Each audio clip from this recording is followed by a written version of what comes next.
What's up, YouTube? This is Too Raw for TV. All right, so finally going to talk about this, and that is LeBron Ramon James has unfollowed Kendrick Perkins on social media. And boy, oh boy, did Kendrick Perkins let LeBron have it, and I agree with every point that he made regarding the sensitive, so-called self-appointed GOAT. Unbelievable. First of all, Kendrick Perkins is right. We are living in some strange times where you have people who literally go around following. They have alerts letting them know when someone has unfollowed someone else. I mean, who cares? Like, now that's, to me, that constitutes stalking. Because, I mean, really? Anyway, yeah, Kendrick Perkins was just talking about, like, look, all the times over the years that I've defended you, that I've agreed with you on talking about LeBron James on so many different issues, and then just because there's been a string of situations, a string of times where I've criticized something that you've done or didn't agree with something that you've done, and you've unfollowed me, that's a dude, I'm telling you, man, like, I'm not going to use stronger language because this is YouTube, but this is not becoming of a man. I'm sorry. It's not. He doesn't behave like a man. He doesn't. I'm sorry. He doesn't behave like a man. Then, you've known this guy since high school, maybe before high school, since middle school. You've known each other for, 25 years? Somewhere along those lines.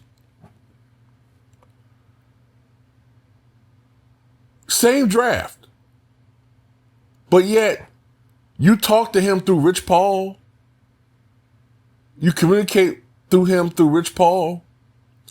Then in the past, he's revealed that you sent people, maybe Rich Paul through you sent people, or maybe Rich Paul himself approached Kendrick Perkins to try to get him to talk favorably, deny him his credibility, probably tried to put him on some type of payroll or, offer that to him so that he would be totally compromised.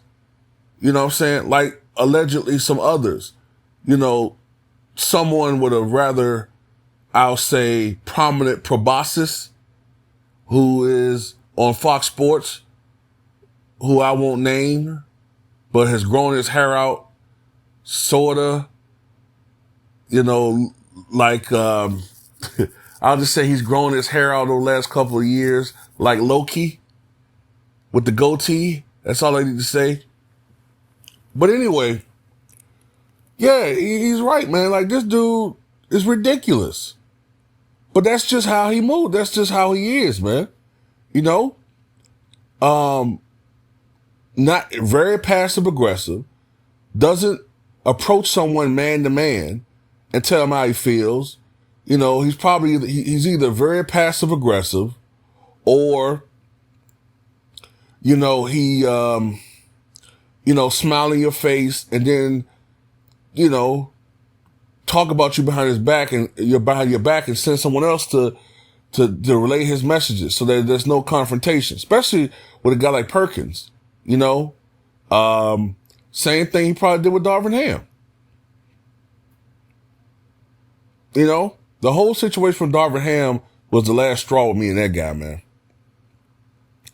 That's the last straw with me and how I felt about him. Like, I mean, I've been trying, whatever little bit of benefit of doubt I kept giving LeBron James, that was it. The fact that he did what he did, lobbied so hard to get that guy fired, when we saw this dude, Darvin Ham, twice beat the Milwaukee Bucks with the Lakers. And I think both times he didn't have LeBron James. Or at least one time he didn't have LeBron James. And I remember he beat the Boston Celtics, who were in the NBA Finals and 2 games away from winning the championship, with that Laker team, that skeleton Laker team, without LeBron James, without Anthony Davis, came into Boston, a game where I said, hey, if they could just lose by 10, that's a moral victory. No, he came in there and won handily. But somehow he had imbeciles and buffoons going around social media talking about how he couldn't coach because they just regurgitate everything that comes from the media. Everything.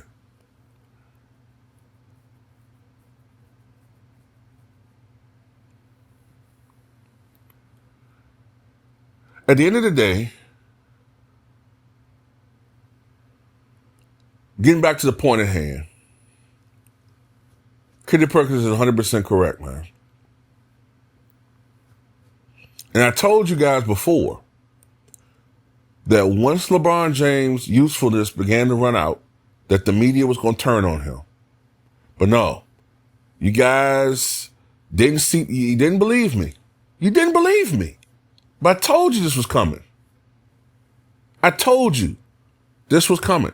I told Kobe Bryant fans that years ago when, for a little while, they were singing Kobe's praises. They were singing Kobe's praises. And, just for a little bit after the 2 championships, they were singing his praises. And when that ended? It ended around the time Kobe suffered an Achilles rupture. And Kobe made that comment about his ranking in that ESPN preview segment.